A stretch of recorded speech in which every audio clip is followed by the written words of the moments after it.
Israeli Foreign Minister Israel Katz Thursday rejected a proposed ceasefire along the Israel-Lebanon border, hours after the European Union, the United States, France, and 8 other nations called for a 21-day halt in fighting. We will continue to fight against the Hezbollah terrorist organization with all our strength until victory and the safe return of the residents of the north to their homes, Katz said on social media platform X. Not long after, the Israeli military said it was conducting precise strikes in the Lebanese capital, Beirut. The sounds of a blast were heard, and smoke was seen rising in the capital's southern suburbs, considered a Hezbollah center. Israeli Prime Minister Benjamin Netanyahu's office said he had not responded to the ceasefire proposal, and that he instructed the Israeli military to continue fighting with full force. The ceasefire proposal came late Wednesday in a statement saying the conflict between Israel and the Hezbollah militant group is intolerable and presents an unacceptable risk of a broader regional escalation. The multi-nation statement said a ceasefire would allow for negotiations toward a diplomatic settlement consistent with UN Security Council resolutions that call for a halt to the clashes between Israel and Hezbollah, as well as a ceasefire between Israel and Hamas militants in the Gaza Strip. Australia, Canada, Germany, Italy, Japan, Saudi Arabia, the United Arab Emirates, and Qatar also joined the ceasefire call, which said a broader regional conflict is in nobody's interest, neither of the people of Israel nor of the people of Lebanon. French Foreign Minister Jean-Noël Barrot told the Security Council earlier Wednesday he would head to Beirut later this week to work with local stakeholders on a diplomatic resolution to the conflict.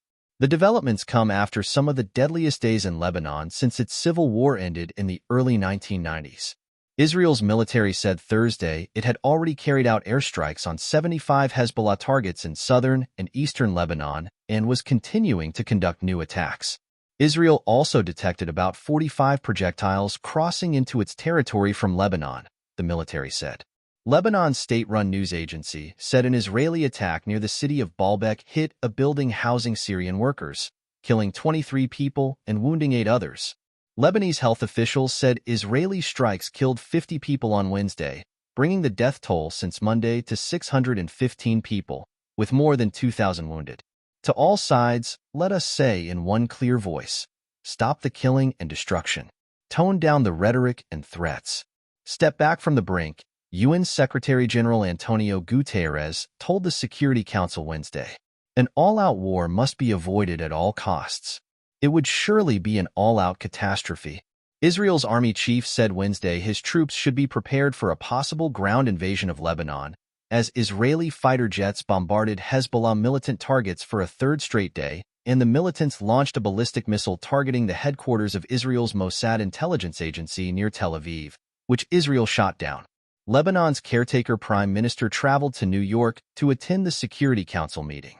Israel is violating our sovereignty by sending their warplanes and drones to our skies, by killing our civilians, including youth, women, and children, destroying homes and forcing families to flee harsh humanitarian conditions, Najib Mikati said. Furthermore, they are spreading terror and fear among the Lebanese citizens in full view of the world, which is watching idly. He rejected Israeli assertions that they are only targeting Hezbollah militants and assets, noting that the country's hospitals are overwhelmed with casualties. Mikati appealed to the Security Council for action. Israel's ambassador said his government does not seek a full-scale war and is open to a diplomatic solution. Danny Danon said Israel is only doing what any other country would do if their citizens were under threat. Hezbollah broke a relative calm along the border after Hamas' October 7th terror attack on Israel triggered the Gaza war. Israel says Hezbollah has fired nearly 9,000 rockets at communities in northern Israel since then. The militant group says it is acting in solidarity with Palestinians and its fellow Iran-backed ally, Hamas.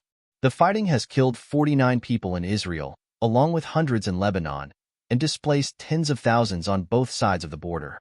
Israel also said it has activated reserve troops in response to the fight against the Iran-backed Hezbollah militants. Iran's foreign minister is in New York for the General Assembly. Iran will not remain indifferent in case of a full-scale war in Lebanon, Abbas Araghchi told reporters. We stand with the people of Lebanon, with all means. In Washington, military officials insisted there is still time for diplomacy and de-escalation.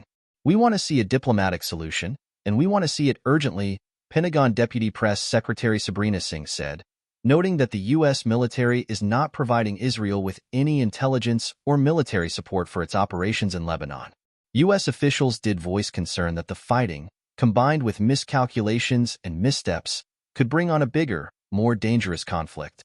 An all-out war is possible, President Joe Biden told the ABC talk show The View.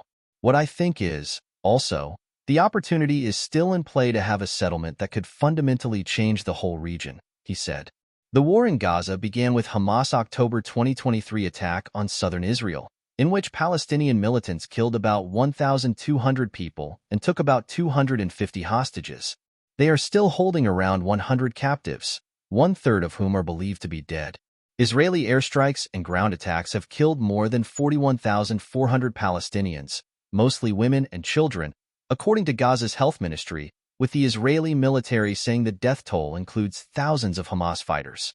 Hamas has been designated a terror group by the United States, the United Kingdom, the European Union, and others. Hezbollah also is a U.S.-designated terror group.